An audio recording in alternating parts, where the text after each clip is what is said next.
আচ্ছা, গণভবনে যারা গিয়ে খাওয়া দাওয়া করলেন, রান্না কেমন ছিল বলেন তো? মজার ছিল?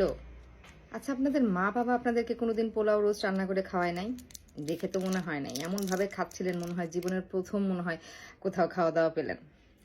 যাই হোক, আচ্ছা, আপনাদের খাওয়া দাওয়া দেখে আমার বারবার মনে হচ্ছিল এই খাবারগুলোর মধ্যে যদি কোনো স্লো পয়জনিং বা এমন টাইপের কিছু মিক্স থাকে তাহলে কেমন হয় বলেন তো?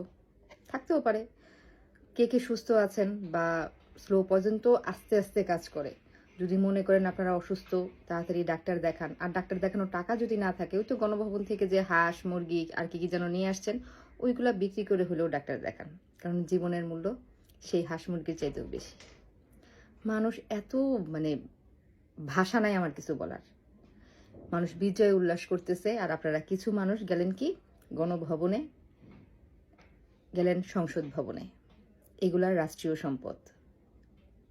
এই যে সংসদ ভবনে গিয়ে আপনারা চেয়ারের মধ্যে সিগারেট খাচ্ছিলেন, আর আর কি না আপনারা করেন নাই?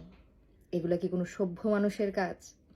আনন্দ উল্লাস কি এইভাবে প্রকাশ করতে হয়? দেশে অলরেডি বিভিন্ন জায়গায় বিশৃঙ্খলার সৃষ্টি হচ্ছে, কেউ ইচ্ছা করে করছে, কেউ করাচ্ছে, কেউ বা আমরা না বুঝে করছি। যাই হোক না কেন, এগুলা প্রোটেকশন করার দায়িত্ব আমাদের, দেশটা আমাদের। অনেকে এটা নিয়ে ভয়ে আছে যে নেক্সট কি হবে। তো মানুষকে ভয় ভীতি দেখিয়ে দেশ নিয়ে এত টেনশন কেন আমরা করব? আমাদের দেশটা অনেক কষ্টে পাওয়া আমাদের দেশ।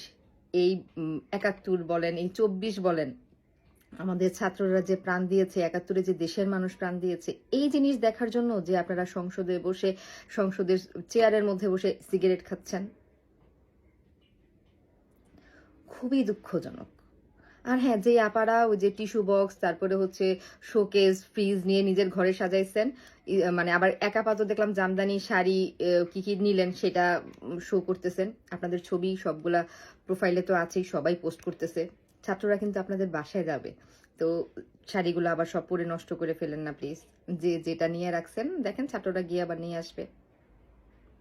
Best of luck.